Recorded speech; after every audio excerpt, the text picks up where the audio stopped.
Well, hi Jim. It's been Hello, Phil. it's been a long time since I took a photograph of you at this particular location. It was in 1977, and you were a wee lad with three other lads, and Anthony Prince, one of them. Yeah.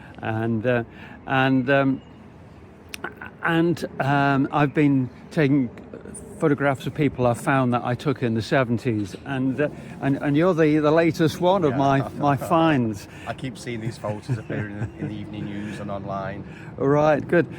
So just tell me about this place here, this area, because you said you lived. I lived on this block here. It was called Egerton House at the time. Just a bit further down there, on the second floor. Lived here for a number of years. There was quite a few. Obviously, all my friends lived here as well, and it was a great community. I really enjoyed living here, but the flats got a bit dilapidated, and eventually everyone moved out and spread out, and lose touch with a lot of people. Then I do see one or two now and again, but not as much. It's not the same as what it was like growing up here. You do lose touch. So what was it like growing up here? It was good. I mean, I was young. I was about 8, 9, 10 at the time, 11, growing up here. So it was like mischievous years. We used to get up to a lot of things we shouldn't have got up to, but enjoyed it. Looking back on it, it's a good time. I really enjoyed it. It was good. I wouldn't swap it. That's good to hear. That quite a few of the people I've spoken to, they say exactly the same kind of thing. You know, it was that perhaps you weren't well off, but it didn't matter because you enjoyed. We had what we had, and everyone was the same. Everyone was in the same boat. There's nobody was better. Everyone's the same. That's the way it should be. And yes, people's doors might have been left open, and you might have just gone into. Yeah, nobody seemed to touch their own. I don't know what other people got up to, but I was quite young when I lived here. But it was fine. Everyone looked out for each other, and we all got together in groups. Could you imagine quite a few people living here? There's a few blocks. A lot of children lived here, and so there was quite a lot of kids playing out. We used to play cricket. Some local actually set up a tennis court. There, we used to play tennis on the tarmac. They set up a proper net and everything. And we used to play football. We used to play cricket on the grass here behind. Smashed a few windows at the time.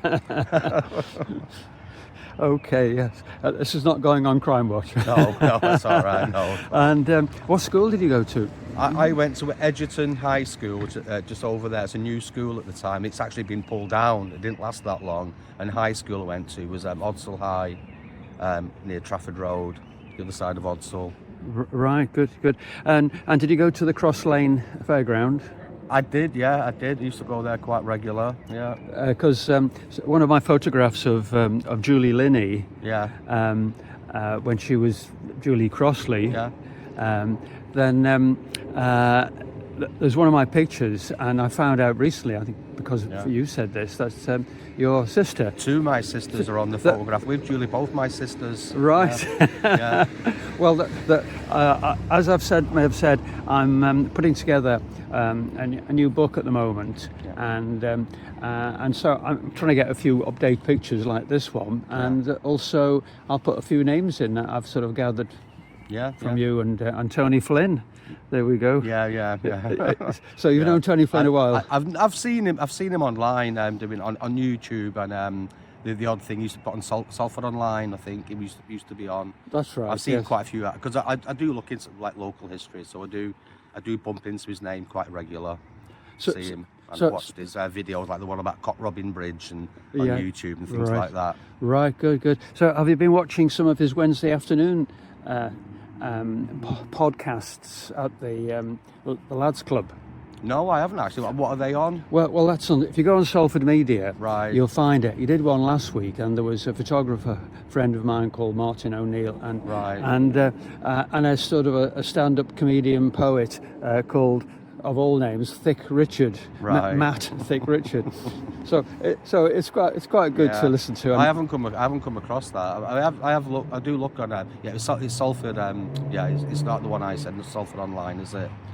It was Salford Online, and now it's Salford Media. It's changed now to Salford Media. So, okay. so check it out, as they say. I will do. No, I'll have a look at that. And in a few weeks' time, Tony wants to speak to all people. He speaks to me about sort of the photographs I've taken in the past and some of the catch-up. So I'll be happy to do that. so that's on a Wednesday afternoon. Would you? I do work during the week, but depends when it was, to be honest. I don't work. I'm working quite a distance away as well. Oh, right. It's about 2:00. Anyway, so what sort of work have you done since you left school? My dad was a bricklayer. He actually, in one of these cellars, the last block of flats, there was actually a youth club in the cellar, and he used to teach us bricklaying. He was a bricklayer. He used to teach people bricklaying in the basement. So what was his name? He was same name as me. Oh, right. Jim McGranaghan. It was nice and easy. Yeah. So he taught quite a few people that bricklaying and that in there. There's a youth club down there, and it was actually these are old air raid shelters that have been built on. These were used in the war. Right. As air raid shelters and built on top. Underneath, you'll probably still find a lot of evidence of like the air raid shelters. Still got beds and everything in. Gee. Yeah, and the youth club, which is the very last block, that's actually still got a lot of friends drew pictures on the wall there, and they're all still there apparently. So it'd be nice to actually go in there and see what it's like in the cellar. Right. Well, yeah. It would, because apparently they're all still on the wall. A friend of mine knew a caretaker here, and he went into it and he mentioned it to my friend who actually done a lot of the drawings by chance. And he had access, and he took a lot of photographs, but I can't find the photographs. But I think it's still the same as it was then. I'll ask Tony about this. Because it would be interesting to go in there, because apparently there's still beds and everything in there as well, and there might be some brickwork that we actually built 49. Well, a bit later than that actually, about 45 years ago. But in Stockport, it's like a museum feature. I know, people pay to go in there, so you've got your own sort of place here. I know. No, it's but it would be nice to go in there and see if it's still the same. I believe it will be, because I think it's just used for storage. There's nothing in there. But all these have got basements, the full length, the flats, and there was all originally air raid shelters, and after the war, it was built on. Right. Well, I didn't know that. So, and you're still a bricklayer? I'm still bricklaying, yeah. Finding it a bit harder now. You've got the bricklayer's hands, have you? Yeah. Not too bad. No. Not too bad. We've got small hands, but I do find it a little bit of a struggle at the moment. It's not as easy as it used to be. I'm sure. But I've done it ever since I was like 15, so. And today in Salford, what's your take on Salford today? I don't know. I don't really spend. You don't really bump into people as much as you used to, because your neighbours seem to come and go more, and people seem to tend to keep themselves to themselves. And very few kids play out these days as well. They tend to stay in on the PlayStations, etc. as well. They don't seem to be out playing.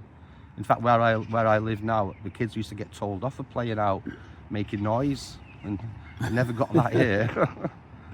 No. Right. Okay. Well, that was really good to meet you, Jim. Yeah.